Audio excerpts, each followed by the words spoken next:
The first time Daniel Harper saw the little girl, she was staring out of a hospital window as if the world had forgotten her. Rain slid down the glass in slow, tired lines, and she traced them with one finger that barely moved. Daniel didn't know her name then. He only knew that something in her quiet, distant gaze reached into his chest and squeezed his heart in a way he hadn't felt since the day his wife died. He adjusted the strap of his worn-out backpack, holding his lunch and a stack of drawings made by his son, and wondered why life had led him to this exact hallway at this exact moment. Daniel was a single father, barely holding things together. His mornings began before sunrise, packing lunches, tying shoelaces, and pretending everything was okay for his 8-year-old son, Noah. His evenings ended with exhaustion, unpaid bills spread across the kitchen table, and the silent ache of loneliness once Noah fell asleep.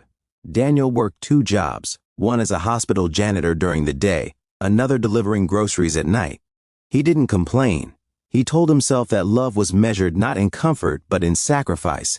That hospital was his main job. He mopped floors, emptied trash, and learned to move quietly through the corridors, unseen by doctors and executives alike.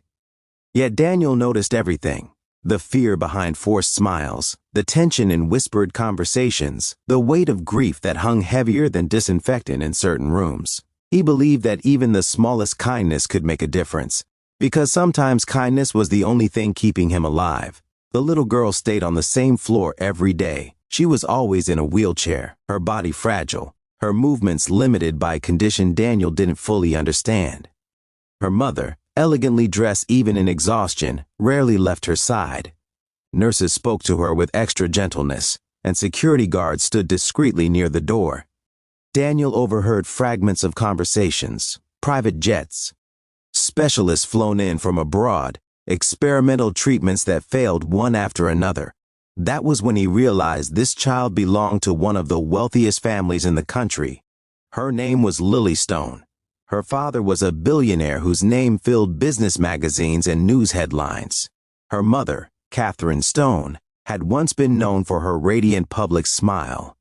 Now, that smile was cracked by worry and pain that no amount of money could erase. Lily had been born with a rare neurological disorder that affected her muscles and speech. Doctors said she might never walk, might never fully speak, and might never experience life the way other children did. One afternoon, Daniel found Lily alone in the hallway while a nurse fetched medication. She had dropped a crayon and it rolled toward his feet. He picked it up and knelt beside her. "You dropped this," he said softly, holding it out. Lily looked at him, startled, then slowly reached for the crayon. Her fingers trembled, but she smiled, a small, uncertain smile that felt like a gift.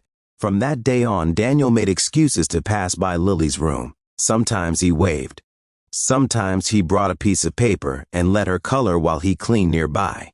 He told her stories about Noah, how he loved superheroes, how he believed his dad could fix anything, even though Daniel knew that wasn't true. Lily listened with wide eyes, absorbing every word as if it mattered deeply.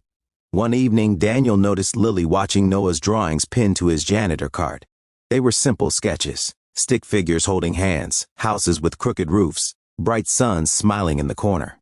Lily pointed weakly at one drawing showing a child standing up, arms raised. Daniel smiled. "That's my son," he said. "He says it's me when I'm strong." Lily's eyes filled with something that looked like longing. That night, Daniel went home and couldn't sleep.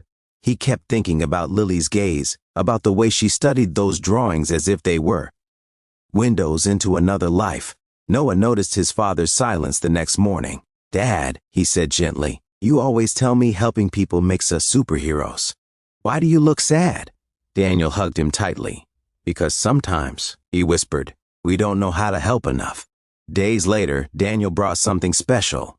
He had spent nights building it from spare parts and discarded materials: cardboard, old fabric, small wheels he found in a repair shop's trash. It was a simple device, not medical equipment, but a supportive frame designed to help Lily stand for a few seconds at a time. Daniel wasn't an engineer or a doctor. He was just a father who knew that sometimes belief mattered as much as science. He hesitated outside Lily's room, fear pounding in his chest. He could lose his job for this. He could be laughed out of the hospital. But when he saw Lily staring at the floor, Her shoulders slumped with quiet resignation. He stepped inside. "I made something for you," Daniel said softly. Catherine looked up, startled. Her eyes flicked from Daniel's uniform to the strange object in his hands. "What is this?" she asked cautiously. "It's not a cure," Daniel said quickly. "It's just something to help her feel what it's like to stand, even for a moment." Catherine wanted to refuse. Years of disappointment had taught her to protect her heart. But Lily's eyes lit up in a way she hadn't seen in years.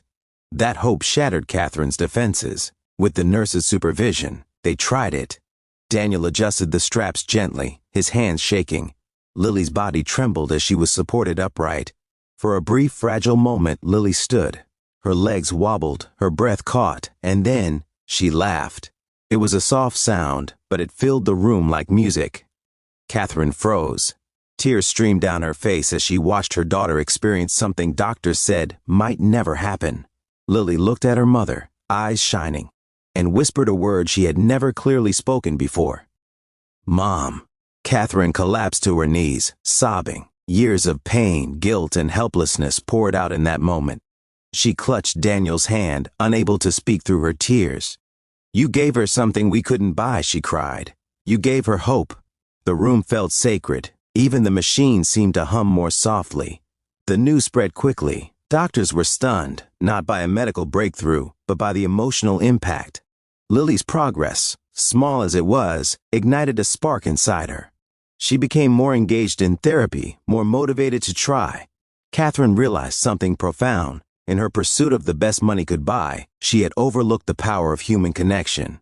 Daniel was called into the administrator's office. He expected to be fired. Instead, Lily's father was there. The billionaire stood up, eyes moist, and extended his hand. "You reminded us what being rich truly means," he said. "Not money, but heart." Daniel was offered financial help, opportunities, and security for his family. But what mattered most came weeks later when Lily stood again. This time longer, stronger, smiling with confidence.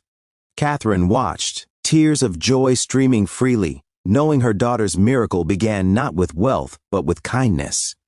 Daniel returned to his janitor cart the next day, greeted by Noah's newest drawing. It showed 3 figures holding hands, one small, one tall, one in a wheelchair, all smiling beneath a bright sun. Daniel smiled back, knowing that sometimes miracles are not about fixing what's broken, but about reminding someone they are seen, valued, and never alone.